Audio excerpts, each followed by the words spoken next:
Sejam bem-vindos aos antigos como aos novos. Nós começamos hoje o nosso ano letivo.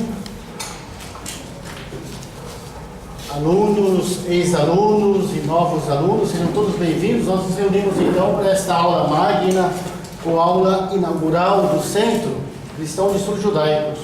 Como vocês sabem, nós temos dois programas de pós-graduação lato sensu, um em cultura judaica, cristã e teologia. Vejo pessoas conhecidas que seguem ou seguiram este programa, e o outro é o ensino religioso, práticas pedagógicas e ensino das religiões. Então, os dois programas funcionam com módulos aos sábados. Para abrir este ano, nós convidamos a professora Daniela Gershenstein, assim pronuncia? Gershenstein. Tudo bem. A professora Daniela é doutora em língua hebraica, literatura e cultura judaicas pela USP, Universidade de São Paulo, onde ela obteve seu doutorado em 2008. A professora Daniela é também mestre em jornalismo. Ela estudou na PUC, aqui em São Paulo, e depois na Universidade Hebraica, Universidade Hebraica de Jerusalém, onde ela viveu muitos anos em Israel e estudou e também lecionou. E atualmente ela leciona língua hebraica, Sfat HaKodesh, a língua bíblica, mas também hebraico moderno. Também. Há mais de 25 anos ela está neste campo docente da língua e cultura hebraica. E hoje à noite, então, a professora Daniela vai nos apresentar. Está aí o título: Bíblia Hebraica, Literatura Rabínica. Ela vai nos introduzir a um termo mais sábio, hermenêutica rabínica. Baruch Rabá, seja bem-vinda. Desde já, obrigado, Todá Rabá, pela presença e pela contribuição. Por favor. E acho que não vou precisar do microfone, acho que ia precisar. Quando alguém fala para vocês, Baruch Rabá, bem-vindo, Baruch Rabá, a pessoa responde, Baruch Rabá, benditos os que estão, porque Baruch é bendita que venha, como bem-vinda, abençoada aquele que vem. Então a gente fala, abençoados são os que estão aqui, que estão recebendo também. Normalmente essa é a resposta em hebraico. Então, eu vou justamente falar um pouco. Vocês veem que tem a Bíblia hebraica e a literatura rabínica. Eu coloquei separado de propósito. Eu podia escrever hermenêutica rabínica, aí eu vou mostrar todo mundo. O que quer dizer hermenêutica rabínica? Bíblia hebraica, vocês sabem o que é. É o que vocês conhecem por Antigo Testamento, e se a gente fala de maneira histórica, mas politicamente correta, seria o Primeiro Testamento. Depois tem o Novo Testamento, que se pode chamar de Segundo Testamento. A Bíblia hebraica é o Primeiro Testamento. A literatura rabínica, o que ela vem a ser? A tradição judaica. Essa é a literatura rabínica. Então, se tem a Bíblia hebraica, que é os ensinamentos escritos, e a literatura rabínica, ela começou com a tradição oral, que acompanhava as escrituras. Ela foi redigida posteriormente. Então, vamos começar um pouco com os termos. Meu laser quebrou vindo para cá, interessante, mas não tem problema. Vamos só falar um pouco sobre alguns termos. Semita, hebreu, israelita, judeu, judaísmo. O que é semita? De onde vem esse nome? Eu apresento da maneira que eu apresento aqui, é como a hermenêutica rabínica, como a literatura rabínica, o judaísmo vê os nomes. Cada nome, cada palavra na Bíblia hebraica ou no judaísmo tem uma raiz, tem um significado. Por isso as traduções são complexas. Elas acabam adquirindo outros sentidos, outras conotações, mas isso é normal, porque tem a transferência de espaço, tempo, o próprio idioma muda. A gente não fala mais o português de Camões, né? Então vamos ver. Semita, de onde vem esse nome? Shem. Vem de Shem. Semita do hebraico, Shem, Sam, Yad, é um dos filhos de Noé. Algumas tradições falam ele como o segundo filho de Noé. Shem significa nome. Então se fala o povo semita, o povo do nome, da palavra, das escrituras. Isso segundo a literatura rabínica. Ham, Sem, Cam e Jafé. Se eu pronunciar errado em português, vocês, por favor, se alguém não entender, me avisa, porque aí o padre me corrige em português, porque ele adquire, quando traduzidos, eles podem ter um A, um E, mudam um pouco a pronúncia. Isso acontece, o próprio hebraico, a gente fala a palavra, muda a vogal embaixo, então tem que falar massorti, alguém que fala massorati, é tradicional. Então, se alguém não entender uma palavra, por favor, me fala que a gente acerta. O padre me ajuda a passar para o português. Então, Shem é nome, é palavra. Ham é quente. Olha o comportamento dos três filhos, todo mundo sabe aqui. Ham, como é que ele se comportou? Cam, os camitas. E Jafé. Jafé é bonito. Aí se explica a divisão dos continentes dessas pessoas. Olhando para a literatura rabínica, na Bíblia hebraica, cada nome já vai explicar uma característica fundamental de cada povo. Tem o camita, que é o quento, que se comportou também de maneira aquecida com o pai. Então, assim interpretando os nomes da Bíblia hebraica, segundo a literatura rabínica. Vamos ver, Ever, hebreu. De onde vem a palavra hebreu? Hebreu vem em hebraico, Ever. Ever era o bisneto de Shem, da Bíblia hebraica. Segundo a tradição judaica, ele não participou da construção da Torre de Babel. Esse idioma não foi confundido. Ever significa passar a travessia. Então, a palavra hebreu vem de Ever. Israelita. Israelita vocês têm no livro de Êxodo. Mas é muito simpática a palavra Israel. Porque Israel.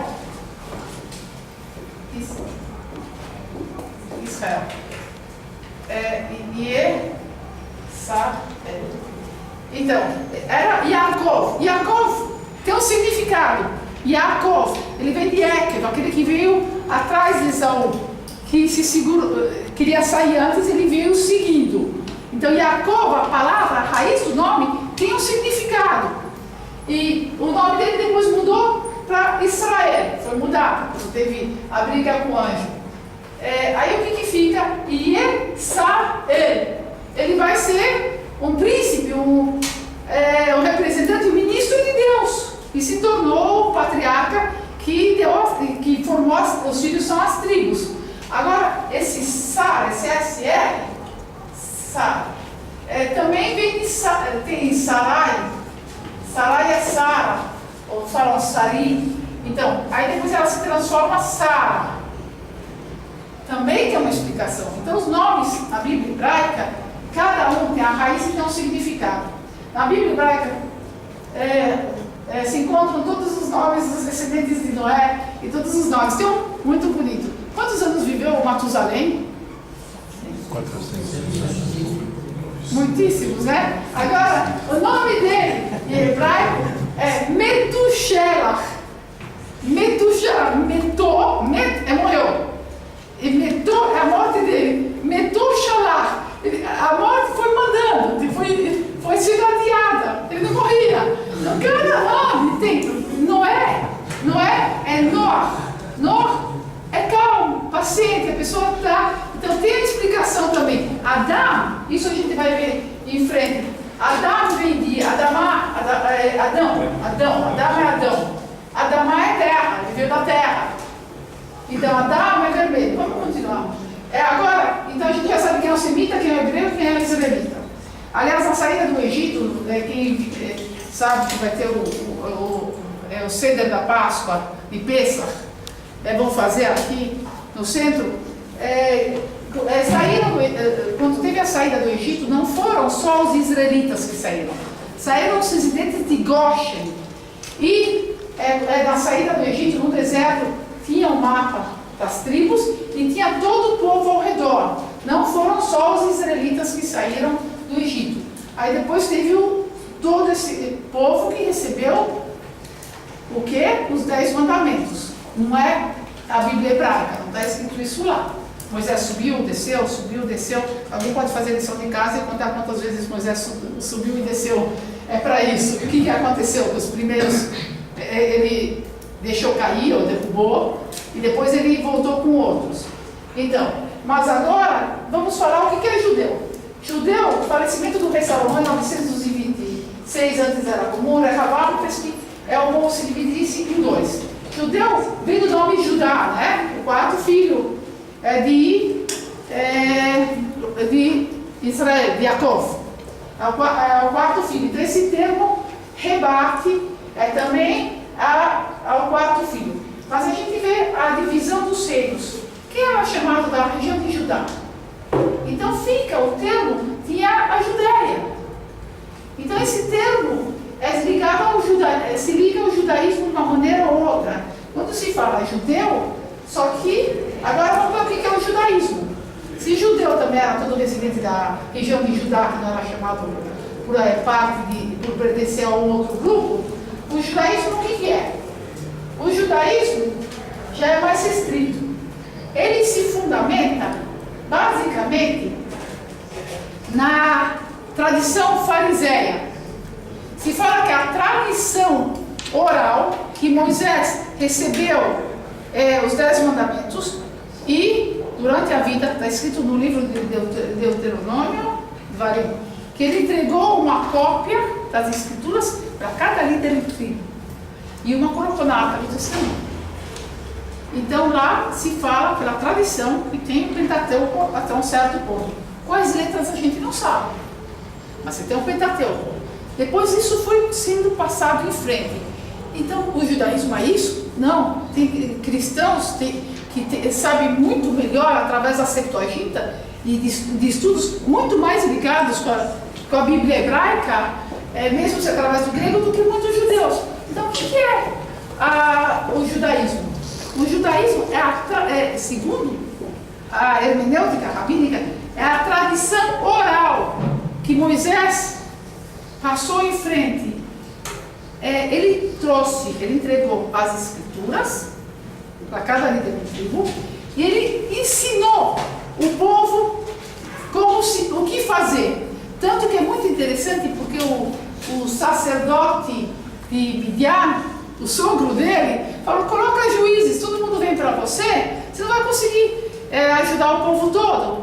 Eu estou falando palavras assim diretas, na Bíblia é mais seco. Mas ele falou para colocar intermediários para chegarem a Moisés. O próprio Moisés recebeu um conselho do sacerdote de Midian, do sogro dele. Então, agora, o judaísmo seria, se fala que essa tradição oral que foi passada, isso se pode encontrar, vocês conhecem o livro Ética dos Pais? Eu vi impresso em algumas igrejas. É uma parte que tem no tratado do Talmud. E fala, Moisés passou para Josué e assim foi em frente. Essa é a tradição oral. Ela era passada oralmente. Depois, no segundo século da Era Comum, ela foi escrita a pedido do príncipe de Judá. Se diz em livros Adim Steinsaltz, Eben Israel, que diz que já tinham textos anteriores da tradição oral, mas não é que estavam editados e organizados, mas já tinham textos. A edição começou no segundo século da Era Comum. Agora vamos falar um pouco sobre cronologia. Eu acho que vocês sabem que Jesus vivia na época do segundo templo, o mais importante, né? Aqui. Então, os patriarcas. Esse material eu vou deixar à disposição. Quem gosta de estudos bíblicos, procure entender a cronologia bíblica hebraica. Eu vou passar em frente, porque eu quero localizar a literatura rabínica. A literatura rabínica, aqui está a cronologia bíblica hebraica, segundo a tradição judaica. A literatura rabínica, então, começou a ser editada, se diz, pela tradição judaica, que porque os sábios estavam morrendo, os romanos estavam acabando com os sábios. Mas não, tinha outras coisas surgindo na terra, digamos, a Terra Santa, que depois passou a ser chamada Palestina, né? Então o Evangelho. Tinham vários grupos de judeus e tinham brigas, o templo foi destruído. E se não fosse escrita a tradição oral dos fariseus, né, que vem teoricamente, segundo a hermenêutica rabínica, que vem de Moisés, que foi sendo passada pelos líderes, se ela não fosse escrita, ela seria esquecida. E essa tradição oral, ela arca em muitas leis ortopráticas. Ortopráticas quer dizer não acender a luz no sábado. Diferencia o judeu dos outros. Quem sabe que essas leis não são necessariamente bíblicas hebraicas. É uma explicação dos princípios que estão na Bíblia hebraica. Mas é uma explicação. A explicação da tradição oral. Isso tem que ficar muito claro, porque o sétimo dia judaico, o Shabat, quem for numa comunidade judaica ortodoxa, as leis não são, se mostra o fundamento bíblico hebraico e o entendimento através da tradição oral e dos trabalhos no templo de Jerusalém. Então, por exemplo, não se escolhe os grãos, porque não se fazia isso no sétimo dia no templo de Jerusalém. Então, o sétimo dia judaico, pela hermenêutica rabínica, é uma explicação de como se interpreta a Bíblia de acordo com a tradição oral. Isso é muito importante que se saiba. Porque eu escrevi a cronologia cristã aqui. Eu escrevi a cronologia cristã basicamente porque a gente, na parte cristã, o que acontece com o Evangelho? Se pega a Bíblia hebraica. Se tem a Bíblia hebraica, todo o desenvolvimento, segundo a tradição judaica, eu acho que se conhece que teve Esdra, o escriba. Todo mundo já ouviu falar do Esdras? Esdras, né? Então, de Esdras e Neemias. Então, que se diz, de acordo com a tradição judaica, que eles pegaram todos os escritos que iam passando e eles editaram. Eles transcreveram. Aí é muito interessante, porque o que aconteceu com essa transcrição? Qual que era o hebraico que Moisés usava? Era o paleo-hebraico, o proto-hebraico? Tem uma discussão talmúdica enorme nisso, e eu não entendo aramaico o suficiente para seguir a discussão, mas eu li mais ou menos. Mas não se sabe exatamente quais eram as letras que Moisés tinha, mas Esdra, o escribas, de acordo com a tradição rabínica, ele usou as letras aramaicas assuritas. Aí é muito interessante, porque falam, a Bíblia hebraica está escrita em aramaico. Não, de acordo com a nomenclatura de Bíblia hebraica, a Bíblia hebraica está escrita em hebraico bíblico. Aí no final dos profetas, lá no final das escrituras hebraicas, tem aramaico. Mas lá é hebraico bíblico, Lashon HaKodesh, a língua santa, sacra. Então, esse é o idioma da Bíblia hebraica. Muitos lugares vão falar, não, é nem aramaico. Querem chamar de aramaico, pode até dizer que hebraico bíblico não era um certo tipo de aramaico, mas não, a nomenclatura correta, se fala de Bíblia hebraica, é bom falar que é o hebraico bíblico, bem claro. Porque eu repito o hebraico bíblico, porque depois teve o hebraico judaico da região de Judá, depois teve o hebraico medieval e depois tem o hebraico moderno, que quem aprende hebraico moderno consegue chegar a engatar no hebraico bíblico, mas é diferente, já tem várias transformações. Então, eu escrevi a cronologia cristã porque no segundo século da Era Comum começou a ser os apóstolos, não é o meu campo, então eu não vou muito além de algumas coisas de pesquisa, mas começou a ser escrito o Evangelho. O Evangelho, o professor Reginaldo Gomes de Araújo, ele fala que tem partes que foram redigidas em aramaico. Eu não sei. Eu encontrei coisas muito interessantes em siríaco sobre o Evangelho. De repente eu poderia vir aprender alguma coisa aqui do Evangelho, dos textos antigos.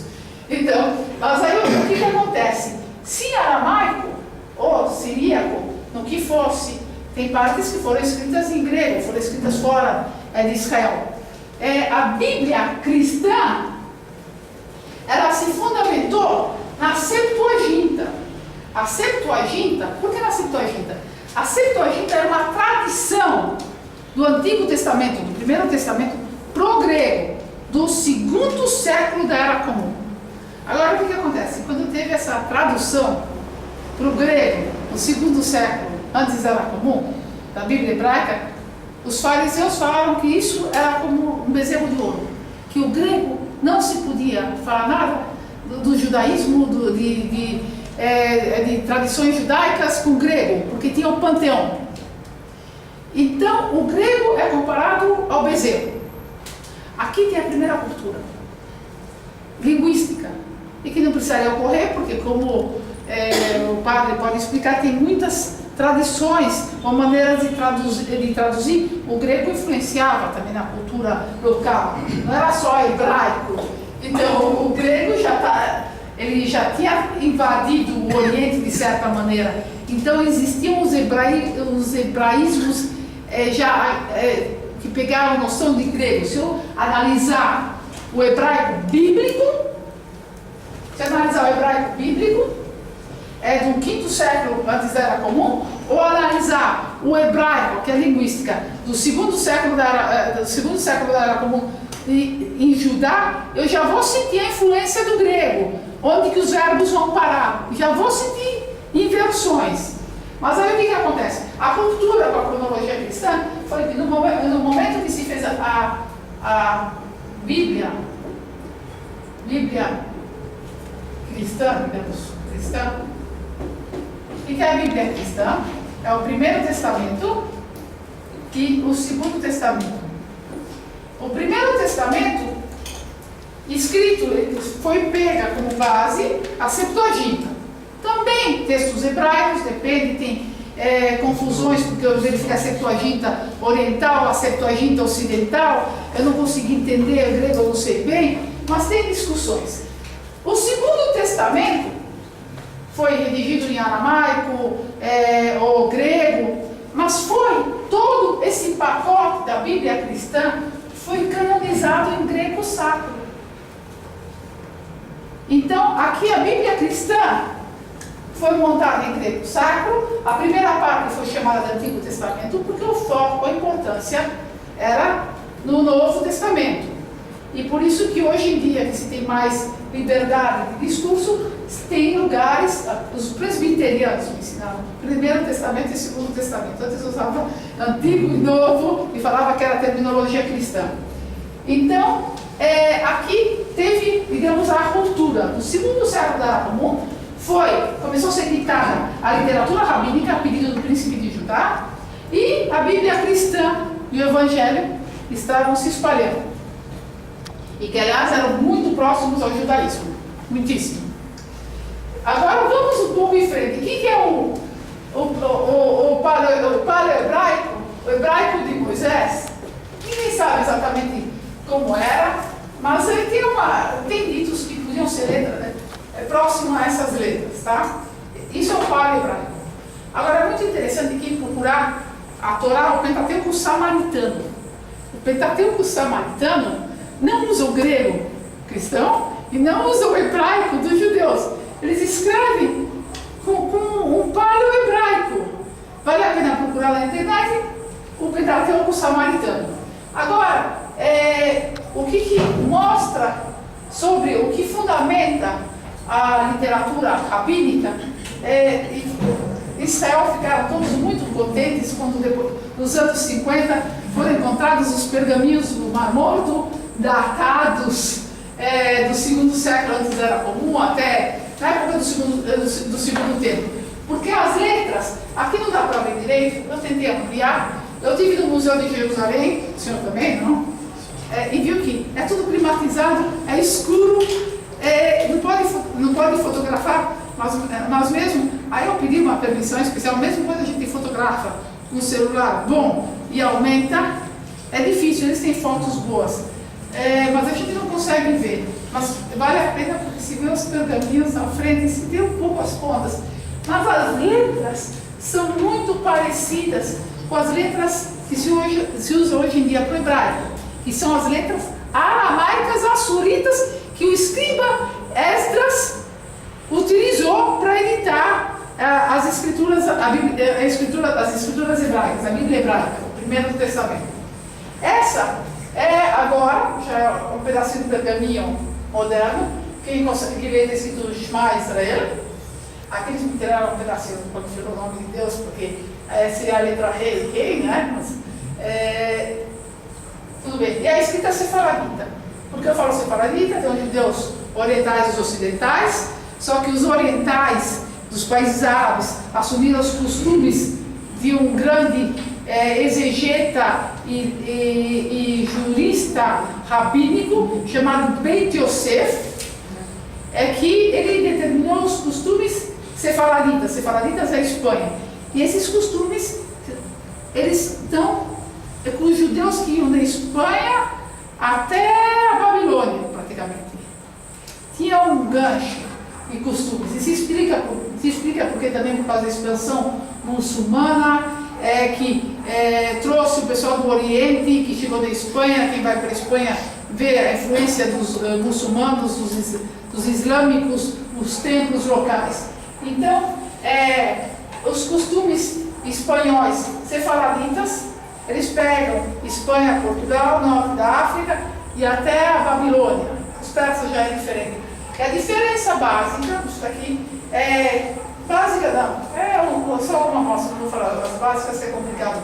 A letra Shin, essa letra Shin, ela é pontuda. Se vocês verem essa letra redonda, se alguém ver um pergaminho e está assim, vocês vão saber que é askenazita. Se está assim, ela é sefaradita. São pequenas diferenças gráficas, mas a letra basicamente é a mesma. E agora, um adendo. Shin, essa letra aqui, que pode ser Shin ou Sin, em hebraico se fala Shem, é o dente. Todo mundo fala. Essa letra aqui é como as raízes de um dente. É que nem um dente. Então, cada letra hebraica também, e depois se alguém pegar explicações cabalistas, cada letra também tem um significado. Então, nós temos na literatura rabínica as raízes das palavras hebraicas, que as traduções são complicadíssimas, e tem também as letras. Olha a simbologia das letras. Isso, infelizmente, se perde nas traduções. Por isso que eu dou aulas de hebraico, e na USP dou uma aula de hebraico aberta para quem quer aprender, porque é importante ter acesso a esse universo que faz parte da tradição cristã também.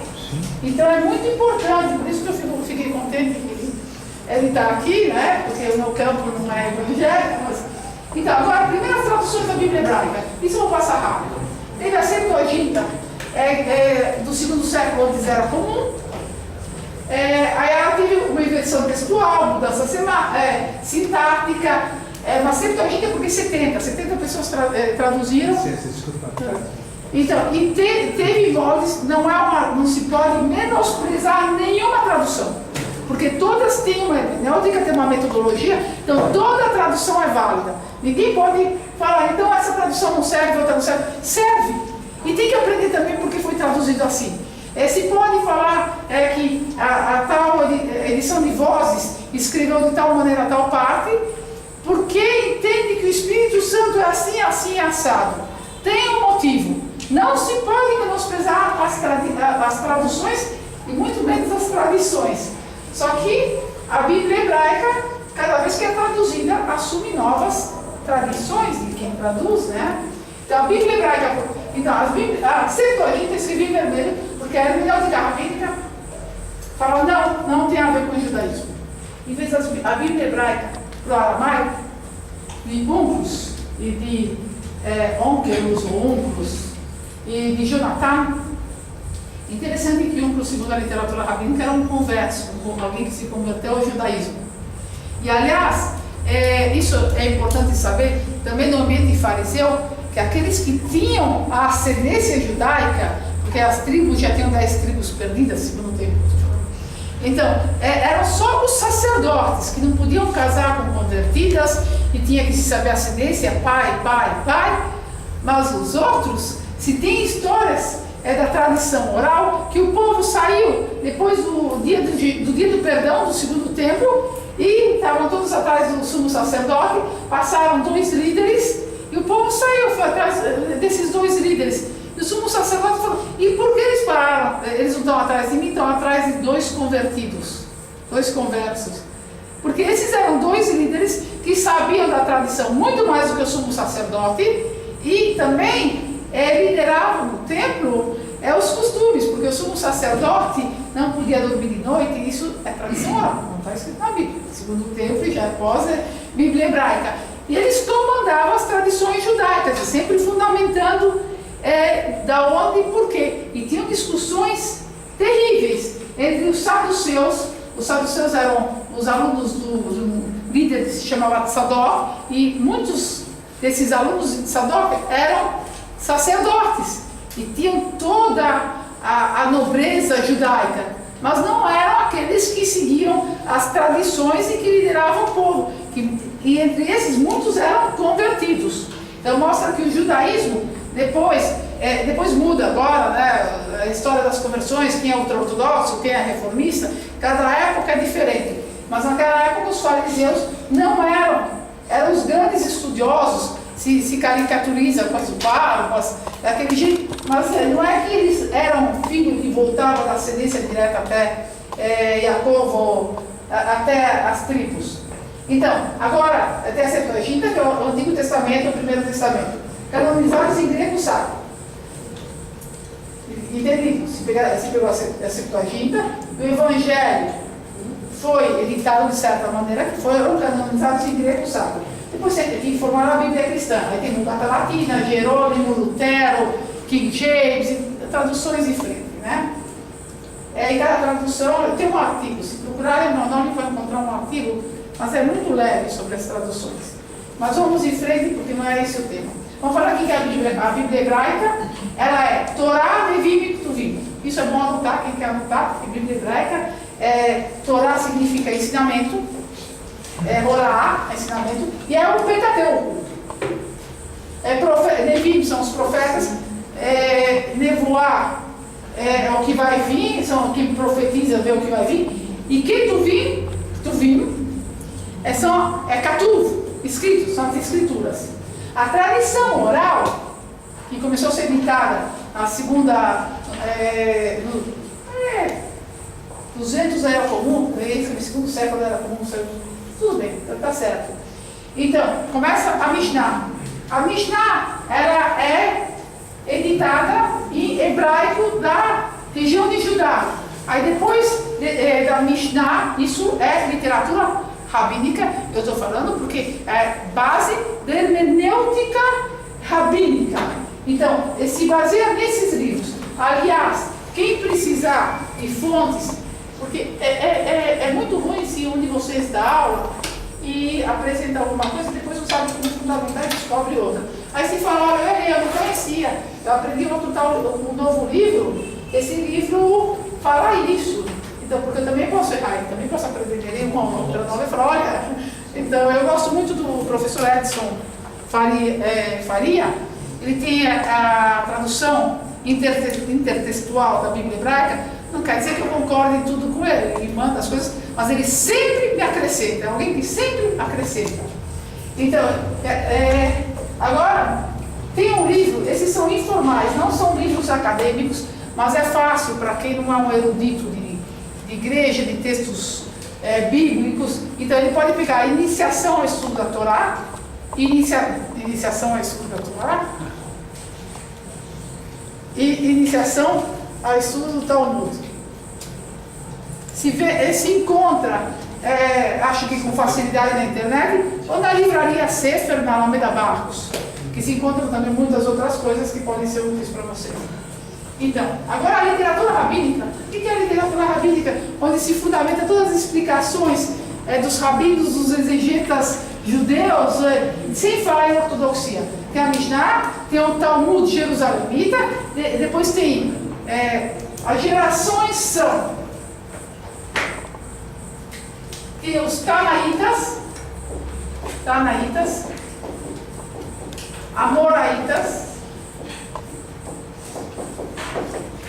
Savoraitas. Isso é só a história, tá? Depois tem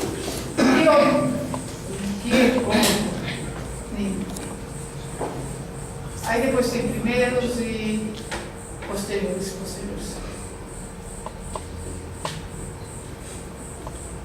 Isso é para mostrar que tem uma corrente. Não é que de repente se resgatou na história, se foi na arqueologia. Tem uma corrente histórica de professores que foram passando um para os outros. Se editou a Mishnah, em hebraico, da região de Judá. Aí se editou a Gemara, que é o Talmud, que ele é em aramaico. É um aramaico que não é um aramaico bíblico, é um aramaico posterior, tanto da Palestina como na Babilônia, porque tem o Talmud Jerusalemita, que foi escrito antes. Aí tem o Talmud babilônico. Aí depois tem os livros dos Geonim. Os Geonim são praticamente, muitos deles são de Suri-Pumbedita, Babilônia. Eles retornaram a usar o hebraico. Eles reintroduziram o hebraico altamente influenciado pelo árabe. Assim começou um hebraico medieval. Porque na época do Talmud, o hebraico era só para estudos bíblicos, era um hebraico truncado no Talmud. Aí, já nos anos 800, no nono século da Era Comum, um tal Saadia Gaon, Rabino Saadia Gaon, ele voltou a escrever hebraico e muitos outros. Se alguém já escutou falar de Maimônides, aí já é depois, no 12º século da Era Comum, ele também escreve em hebraico. Então não é que de repente agora, porque teve na Europa, alguém ressuscitou aquele idioma bíblico. Não! No século XII, a gente tem livros e livros escritos em hebraico medieval. E do 2º século da Era Comum, se tem textos que foram sendo passados em hebraico da região da Judéia. Então lembra-se, tem o hebraico bíblico, o hebraico da região de Judéia e tem o hebraico medieval, e depois o hebraico moderno. Agora é interessante que em todos esses livros, vocês têm, se tem o Talmud, se tem Midrash, se tem livros de exegese. O Talmud fala mais para as leis, mas o que interessa para o pessoal que estuda a Bíblia hebraica não são as leis rabínicas, a exegese, como se entende o livro da Bíblia hebraica. Aqui, é o que eu já expliquei para vocês e repeti várias vezes, o hebraico bíblico, o hebraico judaico, o hebraico medieval e o hebraico moderno. Quem quiser depois pode pegar os slides, porque aqui é muito interessante, eu só vou mostrar isso, porque tem o hebraico bíblico e o hebraico e o judaísmo, é como se resgatou numa língua do dia a dia Israel, letras que tem na Bíblia hebraica, tem ultra-ortodoxos, que são os puristas, que não querem levar o jornal para o banheiro.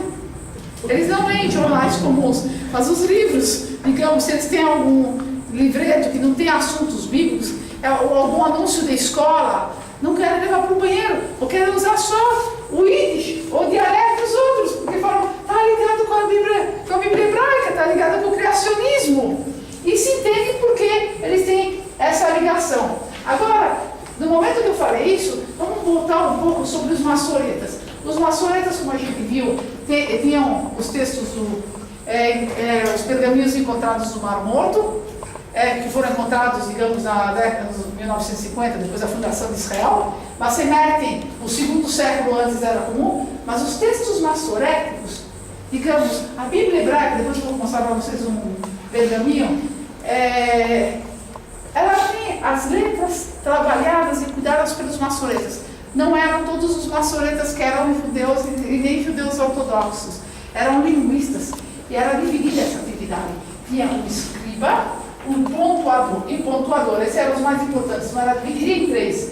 Sofer é o escriba, que escreve um texto consonantal. E o Nagdan é o pontuador, que coloca os pontos vocálicos, e são sinais de acentuação. E o Bar HaMesorah, Masoret, é tradição. É aquele que colocava os acentos vocálicos, que puxa para cá e fala Meresh, e depois a gente vai mostrar, que mostra a entoação de como ler. Então, isso já é posterior. Quando que apareceram os maçoretas, são bem posteriores. Eles usam como base, digamos, se a gente pegar, isso aqui é um papiro, não é um pergaminho, é o Código de Alepo. Ele é muito importante. Alepo, vocês sabem, infelizmente lá está destruído, mas é muito próximo a Israel, é na Síria, e tinha uma tradição judaica, quem conhece as tribos, eu não conheço nenhum judeu, nem ortodoxo, nem dos mais puristas, que falam de uma grande Israel. Sei de um partido liderado por russos, que eles querem impor essa ideia da grande Israel para poder depois negociar, para conseguir ficar com alguma coisa, como eles querem impor o Estado bíblico. Mas os textos, a Mesorá significa tradição, voltando, tinham 3 escolas: Samaria, a Palestina, que era, tinha Judéia, a Babilônia, é que eu estou sem o laser. Tem a Palestina, que é Samaria, Judéia e Galileia. Tem a de Tiberíades, que é, aliás, muito próxima, mas tem uma escola própria. E tem a da Babilônia. A Babilônia se chama Sure e Pumbedita, que era onde estavam os grandes eruditos do Talmud, que era na Babilônia, Talmud babilônico, Talmud jerusalemita e Talmud babilônico. Ficou claro isso? Sim. Tá bom. Então essas são as escolas maçoréticas. Agora o mapa linguístico que eu vou passar rápido, porque se vocês falarem, puxa, tem um judeu que fala Struer, outro fala Israel, outro fala Umain, outro fala Amém, mas sempre com no final, Amém. O M no português, eu entendi alguma influência aí, mas Amém vem de emuná, de eu creio. Então se fala fé, como alguém fala com fé, Amém. Com fé, tem a origem. Então, agora, então o hebraico assume, tem dialetos que se formaram em diversas regiões e acaba absorvendo a pronúncia do lugar e trazendo palavras novas. São dialetos como o Yiddish e o ladino. Não confundam com Bíblia hebraica, são tradições judaicas. Por isso que eu trouxe eles, tá? Agora vamos ver um pouco da iconografia judaica, estética oriental e impressos judaicos. O texto maçorético é do Aleph Bet, eu vou mostrar depois as letras um pouco melhor. No Ocidente se encontram os 2 rolos que são abertos, no Oriente se encontram em caixas. Quem for para o templo, quem for para o muro de Jerusalém, vai encontrar pessoas carregando caixas, que tem exatamente a mesma coisa do que o outro. Tem gente carregando, que se vê os 2 bastões carregando carregando os 2 rolos. Dentro é a mesma coisa. As únicas coisas que mudam é que aquela letrinha que eu mostrei para vocês, de um é assim e de outro é assim. E algumas outras pequenas diferenças de escrita, mas as letras são todas iguais. Se tinha discussão sobre uma letra de diferença. Mas essa letra depois era um Vav, uma letra que era mais curta, um Yud, mas os textos são iguais, foram canonizados. De uma maneira ou outra, quando se pega um Sefer Torah Kasher, dito Kasher é verificado, o escriba escreveu de acordo com os estándares, não é só o livro da Bíblia, não é só as escrituras, aqui é só o Pentateuco, tem também os pergaminhos que vão na porta, tem também aqueles que o judeu ortodoxo, o judeu religioso, não só ortodoxo, coloca o homem na testa e no braço. Eles são canonizados e são as letras hebraicas assuritas, aramaicas assuritas, que são usadas para escrever o texto hebraico bíblico. Olha a confusão de nomenclatura. Agora, o mais importante que eu queria mostrar para vocês, e que aí vai ter um monte de perguntas. Quanto tempo eu tenho? 5 horas. Mais meia hora, até 9. Aqui eu não quero... 1 milhão de perguntas. Eu sei que vão ter perguntas. Então, eu trouxe aqui um livro. Imaginem vocês. Isso é um livro que meu filho estudava. É um tratado pequeno. muitos livros do Talmud. Então, o começo da página, não é o começo da página, o texto começa sempre cada página de discussão com o hebraico e judaico, que é a Mishnah. Depois continua em aramaico. Então, quando eu leio, eu percebo que eu vou entendendo o hebraico. Quando começa a complicar, quando começa a aparecer A mais, é que eu já tenho que usar dicionário ou ajuda lateral, eu sei que é aramaico. Aí é o Talmud. Isso é um tratado do Talmud. Então, a primeira geração escreveu a Mishnah. A segunda escreveu a Gemara. Aqui, em volta, já são os exegetas, que estudavam tanto a Bíblia hebraica como a tradição oral. E foram colocando comentários em volta. Deu uma tradição construída e construída. E o bonito de toda essa tradução, que esses textos, essa construção dessa impressão, não foi um judeu que fez, não, a primeira. Foi em Veneza, foi um tal de Bomberg. Tudo bem, depois a gente vai. Foi em Veneza, se tem discussões, porque o Vaticano estava presente, foi uma edição que foi feita para ser entregue ao Vaticano, mas as origens eram judaicas. Os judeus não podiam imprimir, não podiam ter casas para impressoras, não podiam fazer a arte das sinagogas deles, tinham que contratar não os judeus, porque todas as pessoas eram sindicalizadas em Veneza. E os judeus só podiam fazer comércio, eles não faziam parte do lugar, não deixavam eles serem assimilados e absorvidos. Então eles tratavam do comércio e contratavam não-judeus para tanto fazer o artesanato da sinagoga, como para imprimir o texto. Então o primeiro texto da Bíblia hebraica impressa foi em Veneza, por Daniel Bomberg, e ele editou, é muito bonito, porque a impressão que os judeus ortodoxos usam até hoje, não, essa daqui eu acabei não trazendo a outra, porque a outra era muito complicada.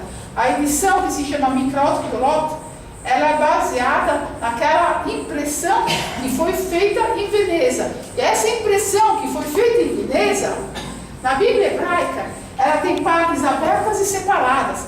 Vai uma linha, aí depois tem um trecho aberto, depois tem um outro que divide em parágrafo. Não tem versículos. Não são os versículos. Quem dividiu bonitinho os versículos foi na França, foi em Canterbury, foi século XIII. Então isso já foi assimilado pelos judeus na cultura judaica, na impressão da Bíblia hebraica, impressão, não em manuscritos, na impressão que as pessoas estudam, até nessa aqui, que é uma em português, que quem quer conhecer o comentarista Rashi, um dos mais importantes exegetas rabínicos para se estudar a Bíblia hebraica. Então, aparecem os versículos, isso não tem origem judaica, tem origem de fora, e a origem cristã. E certas coisas complica, o exegeta rabínico Rashi é de antes de Canterbury, e ele não segue os versículos, ele vai palavra por palavra, porque os versículos muitas vezes dividem a ideia, e se põe uma palavra mais ou menos, muda alguns sentidos ou conotações. Então, mas usar os versículos é muito melhor. Falar capítulo tal, versículo tal, a gente encontra o texto. Agora, o que acontece? Aqui, essa daqui é uma folha, de fato. Eu pus aqui a folha, eu mostrei aqui porque é em português. Então, aqui está Bereshit Bara, poucos vão ver o hebraico. Embaixo tem os comentaristas. E aqui do lado, essa é a tradução de Uncus. Então, os judeus mais ortodoxos, os mais religiosos, que estudam semanalmente a parte da Bíblia, porque se divide o estudo da Bíblia, então eles estudam o texto, a tradução de Uncus para o aramaico daquela época e os exegetas, que vão discutir o significado de cada palavra. Agora, olha o importante dos significados. Como é que a gente pode entender uma palavra do hebraico? Tem vários tipos de interpretação, não só a interpretação cultural, que eu acho que mesa é uma determinada coisa, eu vou imaginar uma mesa de uma maneira e o outro vai imaginar uma mesa de outra maneira. Carteira, se me falar uma carteira dessa, eu lembraria mais aquelas com a parte da frente mais curta, que eu estava acostumada, essa é maior. Então, ligar uma ideia ao objeto No judaísmo, não dá. Porque sempre se pode, a palavra sempre pode ter um outro significado, ser encontrada em outro contexto. Então tem alguns níveis na literatura rabínica, que isso é só no hebraico bíblico, não é só no hebraico bíblico, eu digo no hebraico bíblico se tem esse estudo, né? Tem quem faz isso agora pela Kabbalah, dos nomes, mas agora vamos voltar para o hebraico bíblico. O que é o Pshat? Isso quem quer escrever sobre níveis de interpretação da exegese rabínica se chama Pardes. Pardes é quintal, é o jardim. Pomado, não é jardim, pomado em português. E só vai colher os frutos, tem várias interpretações. Então, Pardes, para colher os frutos da interpretação bíblica tem o Pshat, que vem, tá vendo? Pardes. Não tem as vogais. As vogais se coloca depois, essa é a raiz da palavra. Pshat é a compreensão literal. Rashi, o exegeta Rashi, vai tentar explicar literalmente o que está escrito. Aí tem um outro tipo de entendimento do texto bíblico. Por que isso está escrito aqui? O que a gente pode entender disso? Então, não é que está associando, está escrito, vamos entender o que está escrito. O que isso pode indicar? O que isso pode aludir? Agora, na parte dessa semana, que os judeus estudam, tem um Aleph um pouco menor. Se fala por quê? Por que esse Aleph um pouco menor? O que isso pode significar? No texto se vê que tem um Aleph um pouco menor. Aí se olha o contexto, não é que se encontram muitas explicações. Aí se fala, porque quem erra, o Aleph o Aleph é a primeira letra do alfabeto hebraico, ela equivale ao número 1, ela tem uma forma muito interessante, porque é como aqui está a ligação com Deus, aqui está na Terra, e aqui os dois procuram se encontrar, mas tem a divisão entre a materialidade e a espiritualidade, que eles têm. O eu subo da Terra, se sobe até em cima, daqui desce até embaixo, mas tem essa conjugação um pouco complicada. Isso é interessante porque quando se traça o infinito, né? Se é um 8 deitado, a ideia do contexto de espírito, carne, material, espiritual, mas o Aleph significa, tem essa simbologia, a forma da letra, ele é o número 1, ele representa, digamos, o único, e é um Ani, é a primeira letra de eu. Então eles falam que tem que diminuir o eu pessoal para poder entender o contexto. Tem que saber que eu posso errar, isso se fala por causa da parte, e que eu tenho que me esforçar. Então eles colocam que é o eu diminuído nessa parte da semana. Mas agora vamos em frente. Isso é uma alusão. Vocês estão vendo? Pegou um Aleph um pouco menor para encontrar o porquê. Não é que está escrito lá, diminuir o teu eu. Não está escrito isso. Se alude, se transforma isso numa alusão. Drash já é uma pesquisa. Doresh é que pega, investiga, requisita, inquisita o texto. Então vai procurar, porque isso está escrito aí. Vai procurar essa palavra em toda a Bíblia hebraica. Todos os significados que pode ter tido em todos os lugares. Para entender o contexto que isso pode ter lá. De repente, o contexto que tem em outro lugar não está muito ligado para lá. Há um significado para o outro lado e aqui tem outro significado. Mas se tem essa palavra, hebraicamente se fala que está ligado espiritualmente, então tem alguma coisa em comum. Então, uma se aprende da outra. Então, aqui tem a base da raiz da palavra, a investigação. Se está escrito Bereshit Bará, no início criou, Bará, e vai procurar Bará em vários lugares. Então, o que cada lugar está significando? Aí se aprende outros significados que se pode ter. Então, é uma pesquisa mais aprofundada. Só já é o nível secreto, os ocultos. Já vai para a mística, para a Kabbalah, vai para o Rabino, vai para Shimon Bar Yochai, mas é a parte cabalística. Então, agora, eles têm na literatura rabínica, o nível de interpretação de Sod só pode ser estudado por uma pessoa com mais de 40 anos de idade. E o conteúdo só é devidamente entendido por aquele que cumpre os ensinamentos da lei escrita e da lei oral. Isso é segundo a literatura rabínica. Óbvio que eles vão escrever isso.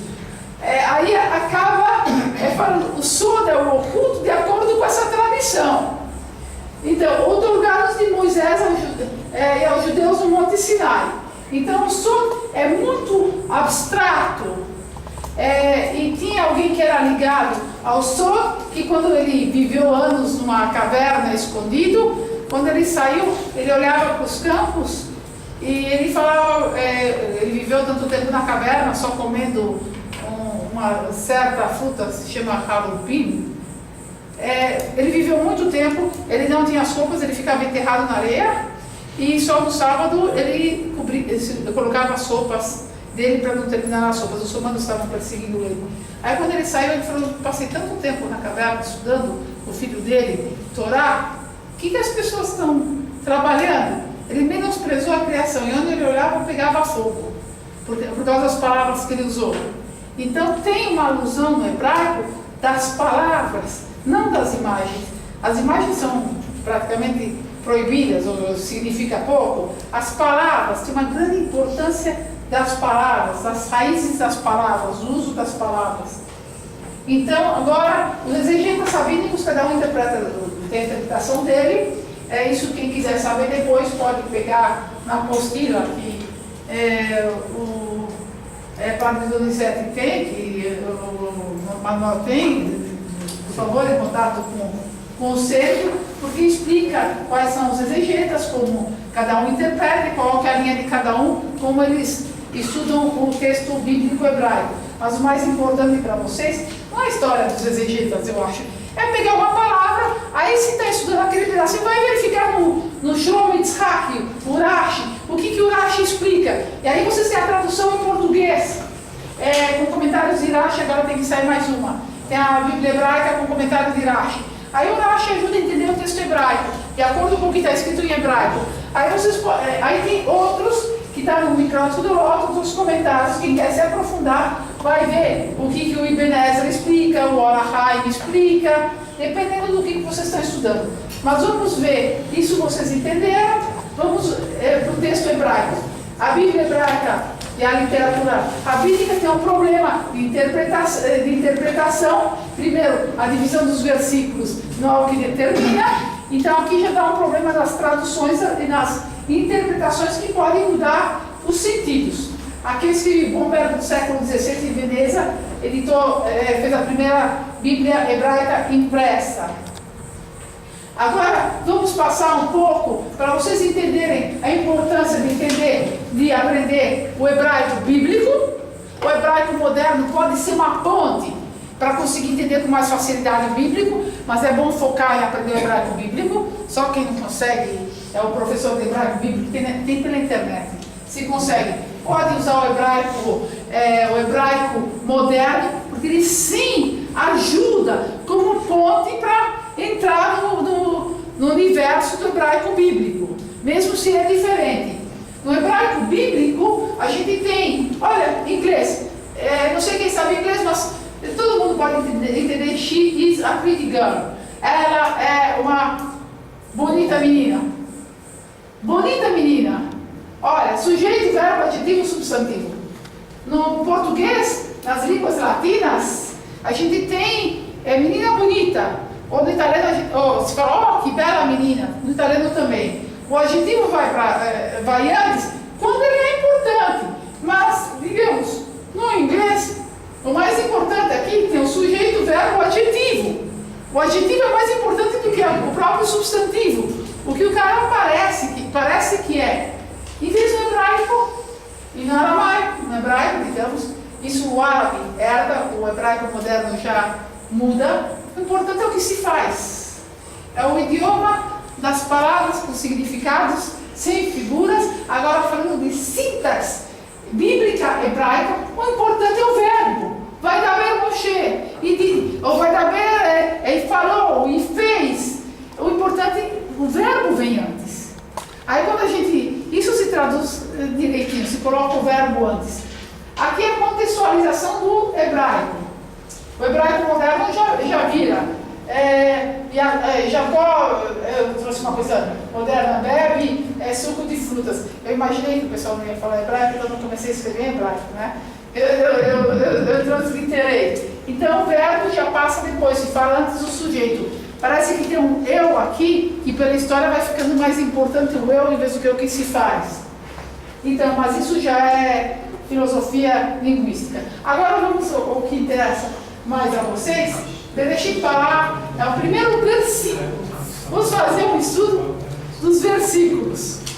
Tem livros inteiros, eu vou pegar só esse versículo, tem livros inteiros só sobre o primeiro, que é Bereshit Bará Elohim et Hashamayim ve'et ha'aretz.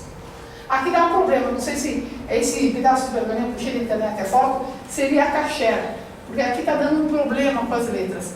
Teria que chamar uma criança com menos de 3 anos, não com menos de 3 anos, uma criança que com 3 anos, com um pouco mais de 3 anos, que acabou de aprender de ler o hebraico para ver se lê certo.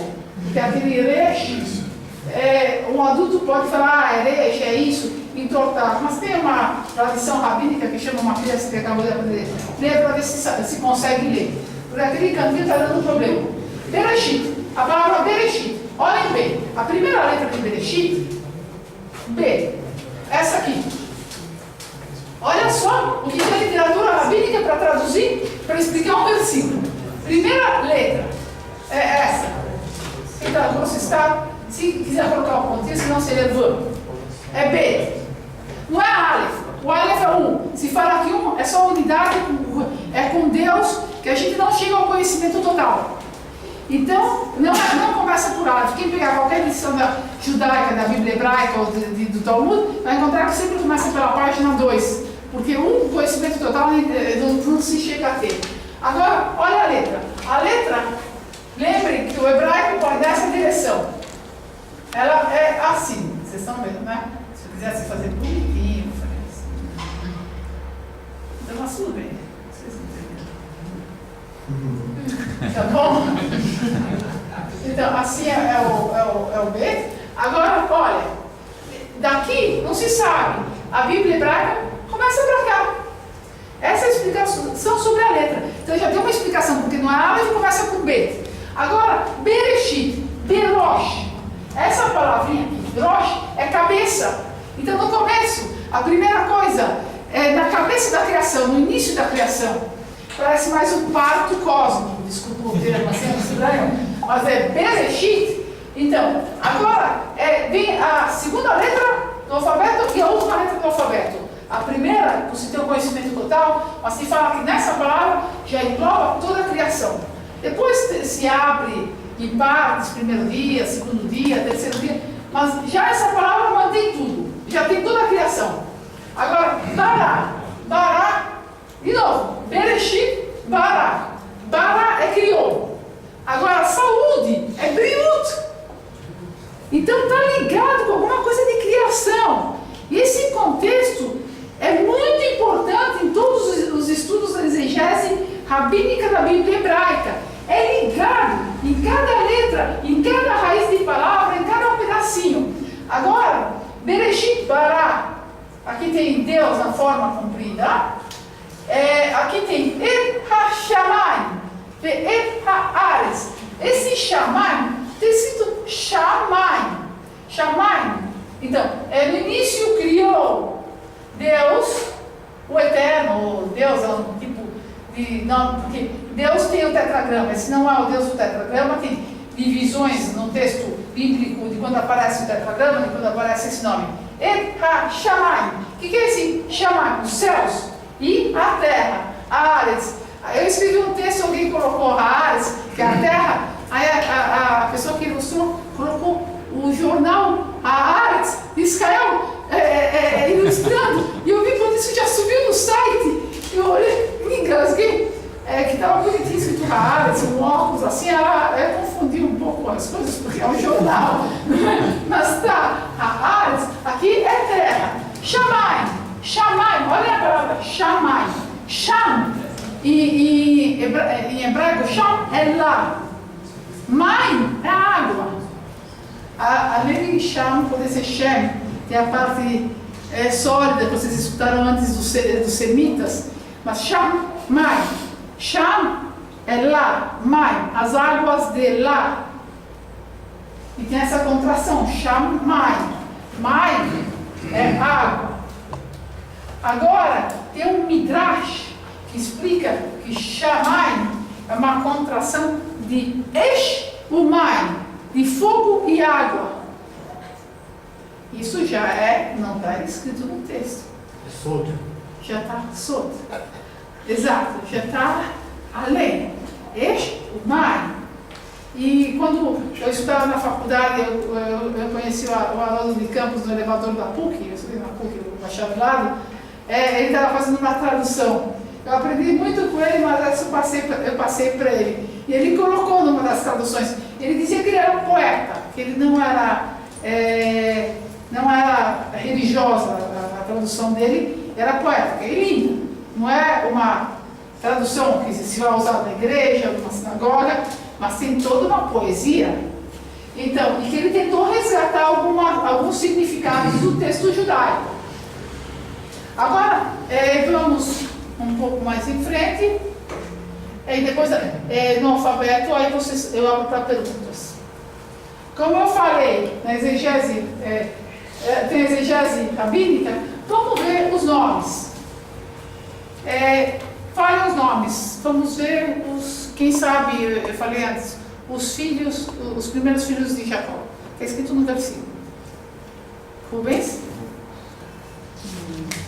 Rubens, certo? É o primogênito. E o que ela fala sobre Rubens, quando nasce Rubens? E viu Deus. Reuven.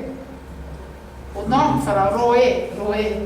E Deus viu, é o filho que Deus viu, o que está acontecendo. Aí o segundo, coitada de Lea, olha o nome dos filhos que ela dá. Shimon, e escutou, Shomea, Shema Israel, escuta Israel. Shimon, tem a raiz escutar, e o versículo explica. E escutou Deus, o que ela falava? Levi, ela estava tão abandonada pelo marido, falou, terceiro filho, agora ela vai acompanhar meu marido, porque eu vou ficar aqui, Shimon fica aqui, Levi vai andar com quem? Agora o marido vai andar do lado. Então, cada nome tem um significado. Avram, que passou para Avraham, Sarai, que passou para Sara. E isso se perde nas traduções. Se perde porque, dou um exemplo. Potifera se traduz sempre Potifera. Mas não, na Bíblia hebraica antes está escrito Potifar e depois está Potifera. O Midrash também explica que a mesma pessoa, explica que teve uma mudança, mas se perde nas traduções.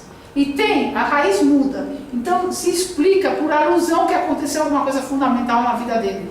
Em vez de uma tradução, já se entende direto que é o mesmo aqui e o mesmo lá. E sem muita explicação, é apenas, eu acho que mereceria um comentário. Então, agora eu tinha dito para você sobre Adão, sobre Metushelah, sobre Noah. Adão é Adão. Adão vem de Adamá, que é terra. Dam é sangue. E Adão, que é o primeiro homem que veio da terra, tem sangue. E o sangue é vermelho, é Adão. Sentiram a raiz da palavra? Que vai, Adamá é terra. Adão é Adão. É o primeiro homem da terra. Ele tem Dam. Dam é sangue, uma parte dele, de Adão. E o sangue é vermelho, é Adão. E no hebraico tem sempre esse jogo na raiz das palavras. Agora, Abraham, Yitzhak. O que é Yitzhak?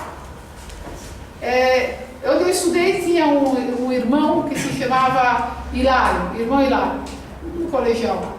Hilário, em hebraico, talvez seria Yitzhak. A mãe se riu quando entendeu que estava grávida, como? Com essa idade? Então o nome dele é Yitzhak. Tem outras explicações. Então Jacó, você já sabe. Israel também. Agora, Lea é um problema. Quando se vai na história do Dibu, muito posterior, se fala Lohi, não era ela que se queria.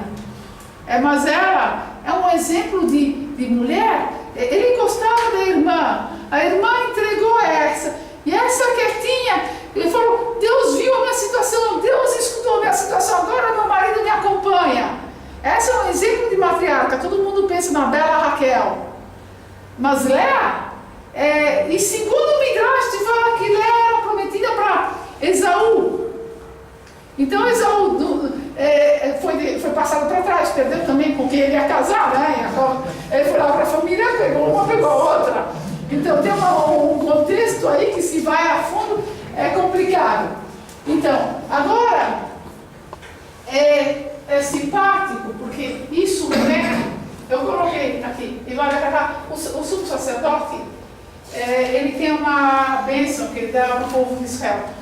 Mas se conhece, se tem umas figuras aí do que ele tem na cabeça, e ele tinha um quadro que se chama Roche, e que tinha 12 pedras. Isso era uma terceira lei, para lembrar. E essas 12 pedras tinham o nome das 12 tribos.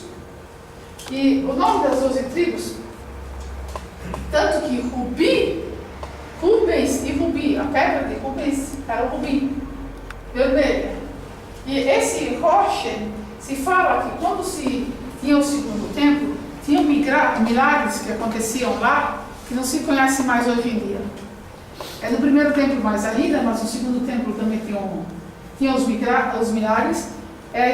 Primeira coisa, os milagres originais, quando tinham o Mishkan. Mishkan é o santuário, ainda no deserto, tabernáculo. O tabernáculo. Quando se tinha o tabernáculo, se tinha aqueles 2 anjos, os Urim e Betumim, se faziam perguntas e respondiam.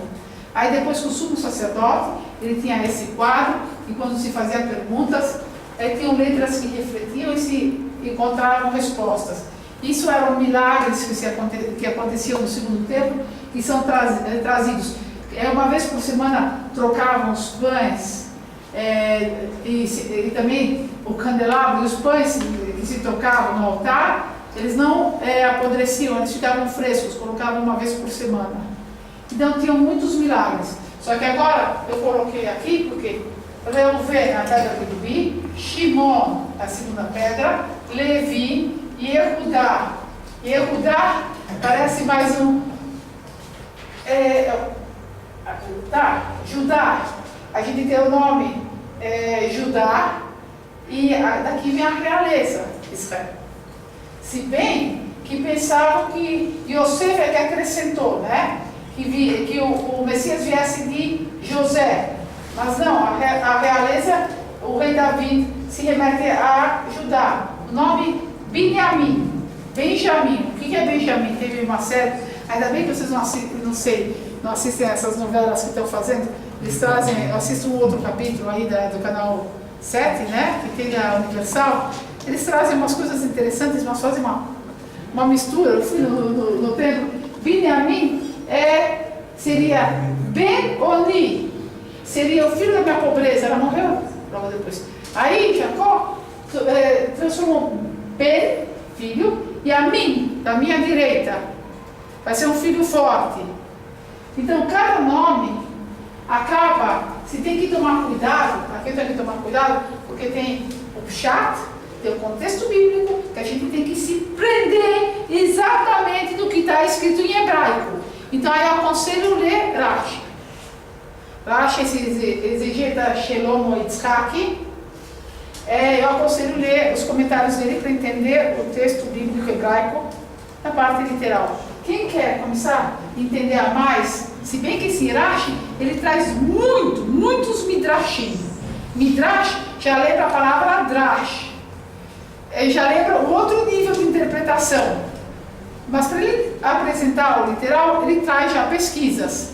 E quem quer depois se aprofundar em algum versículo, em algum assunto, aí vai para outros exegetas que verificam na língua hebraica. Mas não esqueçam de usar, quando vocês usam uma tradução, usar as fontes daquela tradução. Se eu pego uma tradução da Vozes, ou uma tradução, digamos, da França, eu sei quem traduziu e por que traduziu isso. E não se menospreza. Não é que o que está escrito no hebraico, que vai pelo literal, pelos níveis, pelo o que alude, a pesquisa, o secreto, seja a interpretação. É o tipo de interpretação da hermenêutica rabínica. Na Septuaginta, teve segundo o século era comum, teve uma certa tradução feita por 70 anciões, não se menospreza essa tradução, e quando se vão para as traduções posteriores,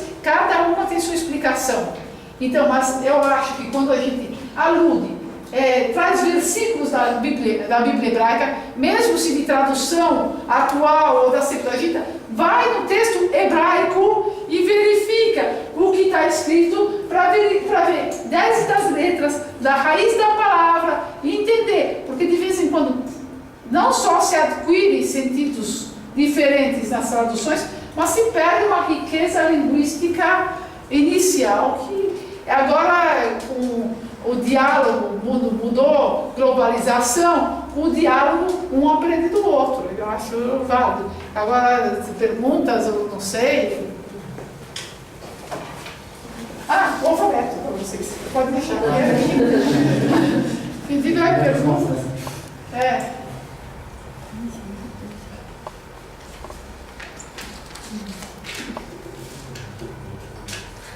Uma pergunta? Todo mundo tem vontade de estudar hebraico, mas termina com o alfabeto? Eu terminei com o alfabeto, vocês podem já transliterar o nome de vocês, só não fazem, não é muito legal ficar fazendo a brincadeirinha e pegar cada letra e multiplicar, porque aí é uma bagunça.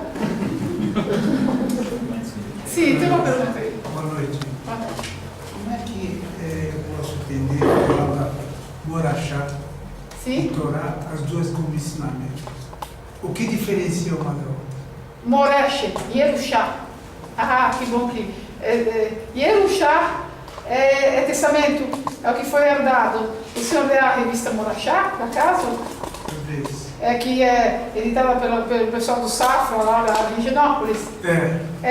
Então, Morachá é a tradição, é o testamento. É uma Yerushá, é o que a gente se vai passando. Agora, a outra palavra, o senhor falou? Porque a palavra morar, deu morachá, que também é ensinador, não é? Moré Corá. Isso a gente teria que verificar, porque eu vejo mais, eu não estou vendo o morachá, eu vejo Yerushá, Yoresh, Resh, a raiz, e vai Moresh, Morachá, Yoresh, Yerushá. Não demora. Em vez de Corá. Morá é professora. Tem Corá, Torá, Morá, Moré, Joré é pai. Então é interessante que o Coré e o Moré, o pai e o professor, eles têm alguma coisa em comum. Mas sim. Entendi, obrigado. A outra, eu vi a professora falando Medaberet, não sei se falou Medaberet, Brit, ou outra palavra. Medaber. Medaber. Usou não em Brit, outra. Brit. Lashon Kodesh. Lashon Kodesh. A língua. Lashon é língua, Kodesh é Kadosh, Kodesh é sacro, santificado. É o que é do serviço divino. Tem a noção sociológica, que é o sacro, que é separado do serviço divino, e tem o contexto religioso que fala que é santificado o serviço divino, mas outra vez nomenclaturas, mas é a mesma coisa. A terceira é sobre os maçoretas. Os maçoretas? Sim, eles começaram a colocar as vogais nas palavras, os sinais diferenciadores, só bem mais tarde. Século VI era comum. E os pontinhos, se tinha a tradição, mas a vocalização e os pontinhos, as escolas maçoréticas que discutem como exatamente pronunciar, e tem discussões entre 3 diferentes escolas, é século VI. Antes a gente tinha exatamente aquelas letras, aquela raiz, aqueles textos. Só consonantal. Consonantal. E hoje em Israel se usa com os sinais diferenciais. Só para iniciantes. Só para iniciantes. Para iniciantes a gente coloca o kamatz, o patar, se bem que tem vogais. Assim como no árabe, tem as vogais que são consoantes com som de vogal. Digamos, no aramaico o Aleph assume como se fosse um A. No árabe, que também vem do aramaico, que deu uma origem no aramaico, e aliás o árabe mantém o verbo antes da pessoa, bebeu o tal, fez o tal, ele mantém uma raiz com o aramaico e no hebraico bíblico. Então, o Aleph no árabe tem o som de A, no aramaico tem o som de A, no Yiddish tem o som de A. Mas o Aleph é uma letra muda. Ela pega o som que é posto embaixo. Se a gente tem um B, tá? Se eu coloco um batá, esse é o batá, fica Ba. Se eu coloco esse, fica B. Agora, se eu coloco isso, fica Bi. Mas agora, olha o interessante. Eu posso fazer, eu coloco um pontinho aqui, fica Bó. Ou se eu coloco um pontinho aqui, fica Bu, 3 pontinhos. Eu queria encontrar por aqui, mas tá, fica Bu, os 3 pontinhos. Mas agora o que acontece? O Aleph pode assumir o som de A, agora o Vav pode assumir o som de O, ou pode assumir o som de U, mas ele é um W, Vá. Então, tem consoantes que se tornam, por exemplo, o tetragrama, que é essa letra aqui, e depois tem a letra Rei, e depois tem essa letra aqui. Eu não vou escrever junto, porque senão depois eu não poderia apagar. Então, não se escreve o nome de Deus. Então, essa letra aqui,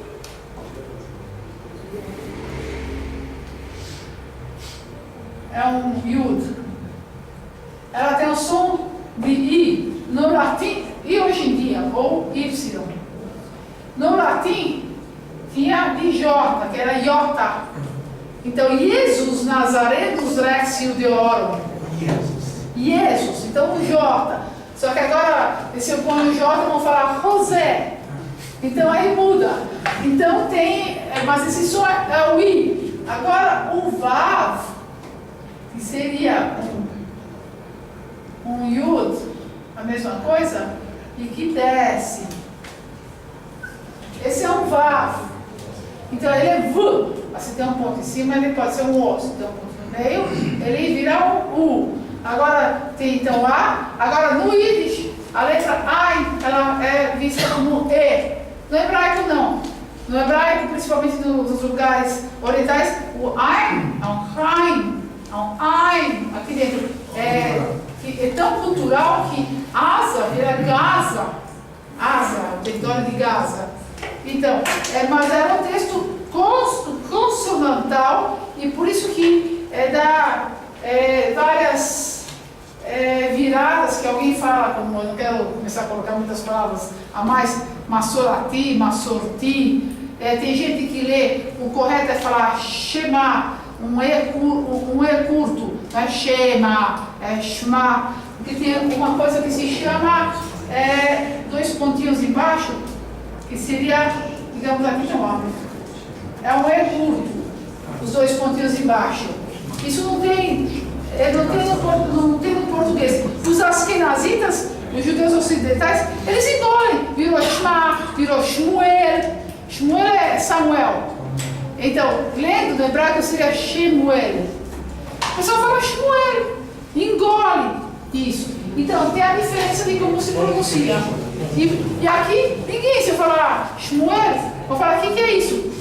O que aparece? Como não tem pontinhos, se fala Samuel. É o mesmo nome. Essa diferença de som explicaria o nome Ibrahim e Abrão? Sim, exatamente. Porque Ibrahim é aquele Aleph deles assim, acho que é Aleph, depois eles fazem B.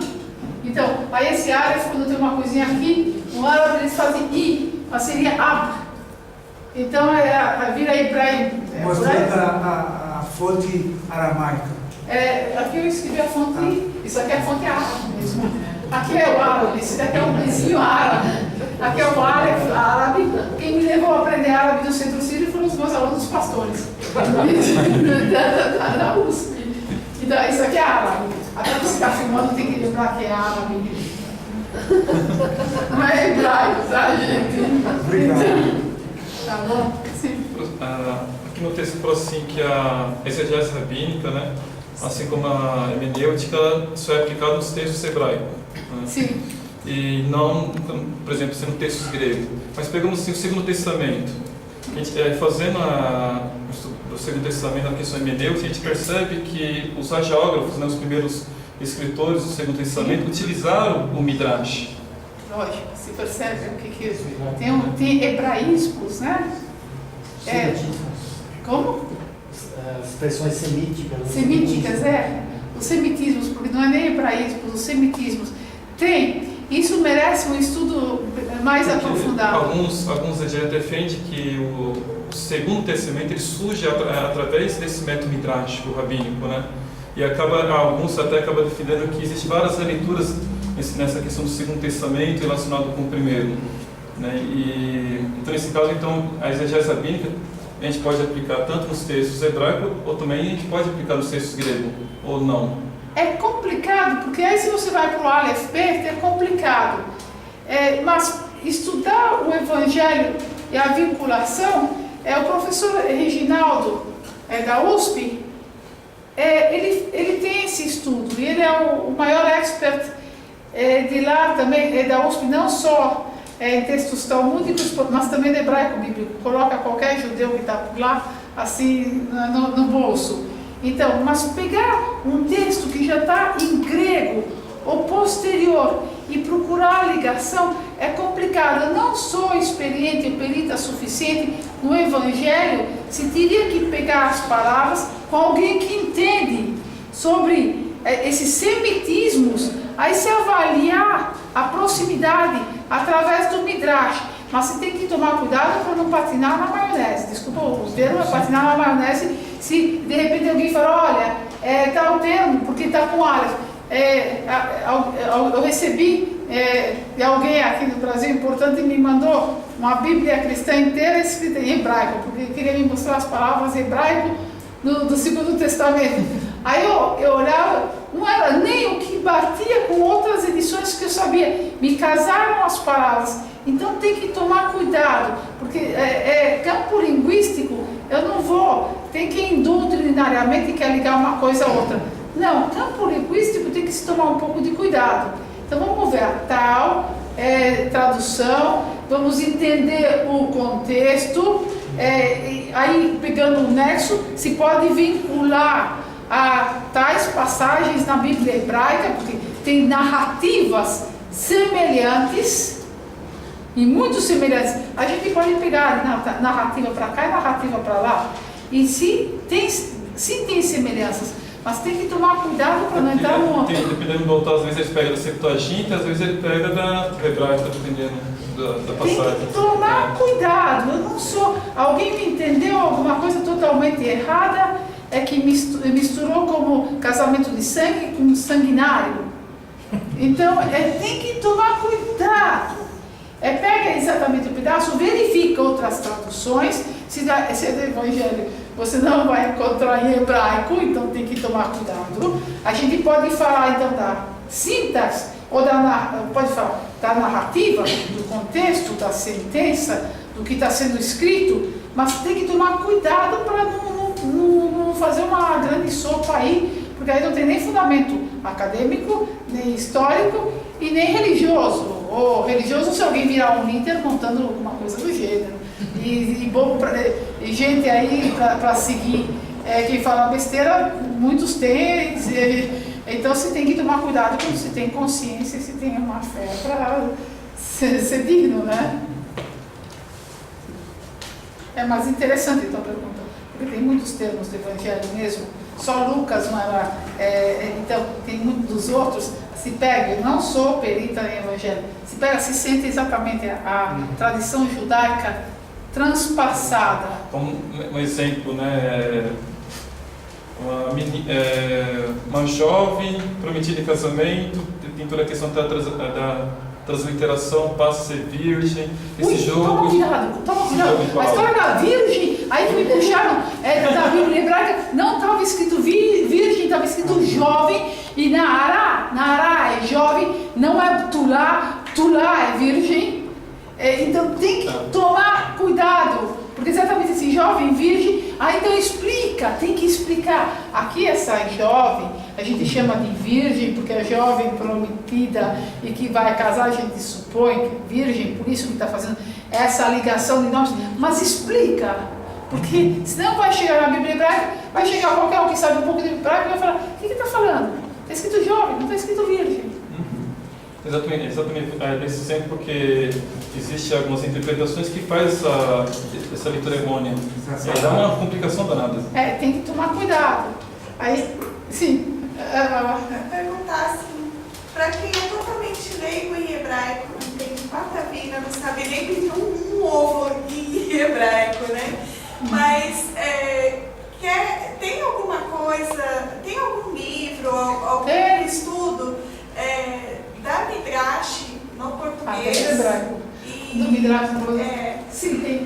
Para o português, que seja uma versão confiável, mas olha, para iniciantes assim. Tem E a própria Bíblia, eu ia te perguntar da sua Bíblia hebraica, ela tem a tradução para o português? Eu entendi que é chegar nisso. Eu pensei que você ia querer aprender hebraico, mas tá certo. É curso de exegese, você quer aprender exegese, não precisa ficar perdendo tanto tempo no Aleph Bet, quer pegar o conteúdo. É que assim, é mais essa questão de comparação de textos, né?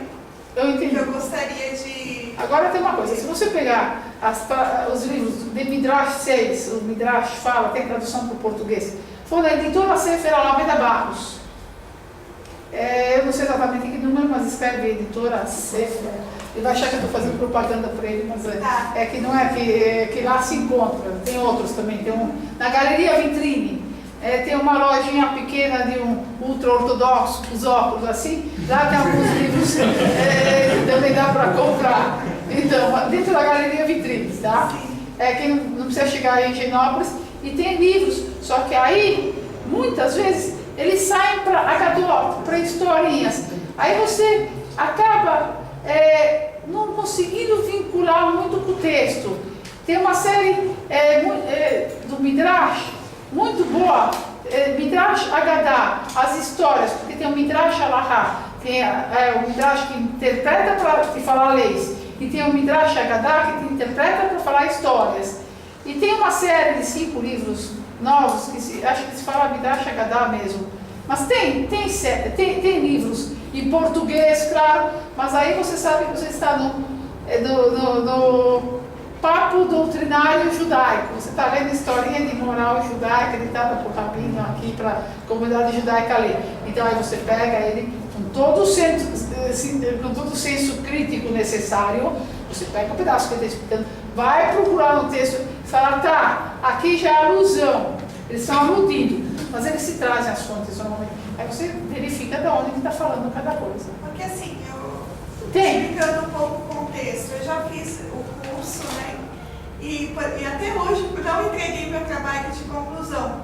Porque geralmente, porque o que eu busco, o que eu queria estudar, você fez? esse curso mesmo de cultura cristã judaica. Sim. Eu já fiz o curso aqui no sábado, mas eu ainda não cheguei a compor o meu trabalho.